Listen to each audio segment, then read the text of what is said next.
Ay manav, gəzmə bu meşəlikdə. Səni bir gün tutacaqlar, öldürəcəklər, nağaracaqlar, neyəcəklər. Nəysə, mənim Allahdan başqa heç kimdən qorxum yoxdur. Demək, belə meşə ağaçlıq deyəndə yadıma bir dənə də demək nə düşdü? Gəncədə 20 yaşlı, bəzi saytlar 20 yazır, bəzi saytlar 18 yaşlı yazır. Bir gənc demək dostlar, parkda asılı vəziyyətdə tapılıb, asılmış vəziyyətdə.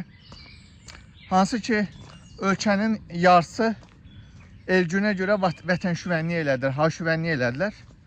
İndi bax, bu 18 yaşlı gənci asılı vəziyyətdə parkda meyidi tapılıb. Xalq indi çıxsın buna da etiraz eləsin də, niyə eləmir? Mənə elə gəlir ki, bu uşağı yəqin Elgünün polislər tərəfindən öldürməsinin şahididir deyənə onu aradan götürüblər 100%. Mən belə düşünürəm ki, Elgünün şahididir dostlar. Mən belə fikirləşirəm. Xalq niyə səsini çıxarmır? Gəncəlilər niyə səsini çıxartmırsınız? Hə?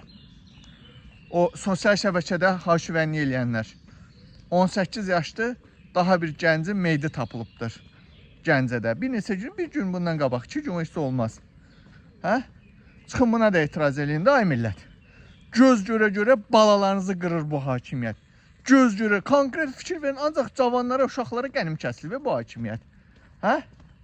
Niyə səsinizi çıxarmırsınız bu terror rejiminə qarşı, polis rejiminə qarşı? Demişəm axı, susun, susduqca sıra gələcək. Sıra sizə gələcək. Sənin qapını da öləcək. Cavan o körpə balalarınızı öldürəcək bu rejim.